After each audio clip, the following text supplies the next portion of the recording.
ایک بچہ north Korea میں پیدا ہوتا ہے اور پیدا ہوتی ہی اس کو غدار ڈکلیئر کیا جاتا ہے۔ آخر کیوں؟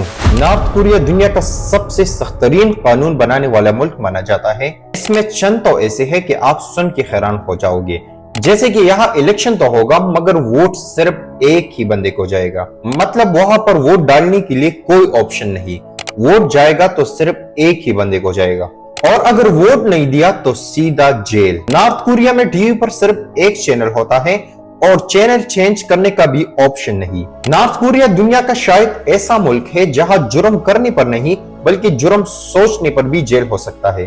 1945 تک جاپان نے کوریا پر پوری 35 سال حکومت کی، لیکن دوسری جنگ عظیم کے بعد نارتھ کوریا دو حصوں میں ڈیوائیڈ ہو گیا، ایک نارتھ کوریا اور دوسرا ساؤتھ کوریا۔ نارتھ کوریا پر ساؤتھ یونین کا اثر تھا اور ساؤتھ کوریا پر امریکن انفلوئنس۔ 1950 میں نارتھ کوریا اور ساؤتھ کوریا کے درمیان جنگ ہوا جس کو کورین وار کہا جاتا ہے، لیکن جنگ ختم ہونے کے بعد کوئی بھی امن معاہدہ نہیں ہوا۔ اسی طرح اگر ٹیکنیکلی دیکھا جائے تو دونوں ملک اب بھی جنگ کی حالت میں ہے۔ نارتھ کوریا میں پاور کو برقرار رکھنے کے لیے آج تک صرف ایک ہی فیملی حکمرانی کرتی ہے۔ اس فیملی کا سب سے پہلا حکمران ممبر کل ایم سن، اس کے بعد کم جون ایل اور اس کے بعد اس کے پوتے کم جون اون۔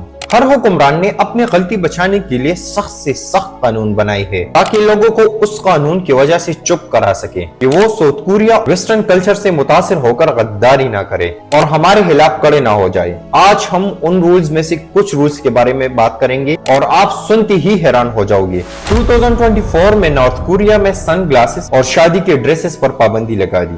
یہاں ریلوے اسٹیشن اور بس اسٹیشنز کی سپیکرز پر میوزک نہیں بلکہ کم فیملی کی سپیچز چلایا جاتا ہے، اور اسی دوران لوگوں کو ایک دوسرے کے ساتھ بات کرنے پر بھی پابندی ہے۔ نارتھ کوریا میں اگر کسی بندے کے گھر میں ساؤتھ کوریا ڈرامے یا ہالی ووڈ فلم میں دیکھتی ہوئی پکڑے گئی تو اسے لیبر کیمپ میں ڈالا جائے گا یا سخت سے سخت سزا سناتے ہیں، اور یہ اقدامات ساؤتھ کوریا اور ویسٹرن کنٹریز کے کلچر کو روکنے کے لیے کیا جاتا ہے تاکہ عوام پر غیر ملکی اثرات نہ پڑے۔ نارتھ کوریا میں عام سویلینز کو انٹرنیٹ نہیں بلکہ انٹرانیٹ استعمال کرنے کی اجازت ہے۔ یہ بھی ایک قسم کا انٹرنیٹ ہے جو کہ صرف نارتھ کوریا میں چلتا ہے، اور اس نیٹ ورک کو بھی نارتھ کوریا مانیٹر کرتا ہے اور یہ دیکھتے ہیں کہ لوگ کیا دیکھتے ہیں، کیا سنتے ہیں، کس سے بات کرتے ہیں اور کیا کہتے ہیں۔ اس کے علاوہ اگر کوئی بندہ نارتھ کوریا میں ہے اور وہ دوسرے ملک کسی بندے کے ساتھ بات کرنا چاہتا ہے تو اس کے لیے بھی اسٹیٹ سے پرمیشن لینا پڑے گا، اور اسٹیٹ کے پرمیشن کے بغیر یہ کال اللیگل ہے۔ یہاں پر ریڈیو، ٹیلی ویژن، نیوز سب کچھ اسٹیٹ چلاتا ہے، یعنی پرائیویٹ میڈیا کا تو تصور بھی ممکن نہیں۔ نارتھ کوریا کے ٹی وی اور سوشل میڈیا پر صرف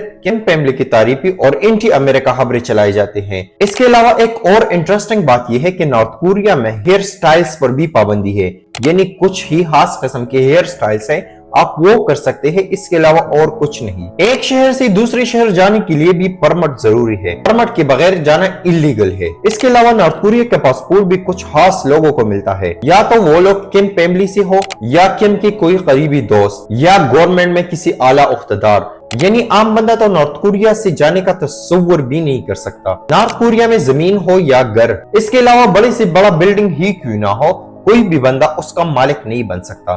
اس کا مالک ہے تو صرف اسٹیٹ ہے، اسٹیٹ کے علاوہ کوئی بھی کسی چیز کا مالک نہیں۔ لوگ صرف اسے استعمال کر سکتا ہے بلکہ مالک نہیں بن سکتے، اور وہ بھی اسٹیٹ کی اجازت کے بعد۔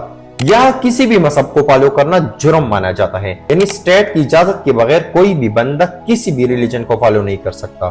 نارتھ کوریا میں چرچز وغیرہ ضرور ہے، لیکن کسی بھی بندے کو اسے استعمال کرنے کی اجازت ہرگز نہیں۔ اگر کسی بندے نے استعمال کیا تو اسے لیبر کیمپ بھیجا جائے گا۔ یہاں کے لوگ اسٹیٹ کے خلاف آواز اٹھانے کا تو سوچ بھی نہیں سکتا۔ اگر کوئی بندہ اسٹیٹ کے خلاف بات کرے تو اس کی سزا اس کی تیسری جنریشن کو بھی دیا جاتا ہے، کیونکہ کیم فیملی کا ماننا ہے کہ اگر دادا غدار نکلا تو پوتا ضرور غدار نکلے گا، کیونکہ غداری خون میں پائی جاتی ہے۔ اس وجہ سے نارتھ کوریا میں کوئی بھی بندہ کیم فیملی کے بارے میں بات نہیں کر سکتا۔ یہاں ایک اسمبلی بھی ہے جس کو نارتھ کوریا سپریم اسمبلی بھی کہا جاتا ہے، لیکن اس اسمبلی کا کام قانون بنانا نہیں بلکہ کیم کے فیملی کو کریکٹ کہنا ہی ہے۔ نارتھ کوریا میں سائیکل پر 20 نمبر پلیٹ لگے ہوتے ہیں، اور سائیکل چلانے والے کے لیے بھی لائسنس لینا ہوگا، اور سائیکل روڈ سیفٹی ٹیسٹ بھی پاس کرنا ہوگا۔ نارتھ کوریا میں کپڑوں پر غیر ملکی جھنڈا تو ہرگز الو نہیں۔ صرف نیشنل نہیں بلکہ انٹرنیشنل لوگ بھی جب نارتھ کوریا جاتے ہیں تو اس کے لیے بھی رولز اور قانون موجود ہے۔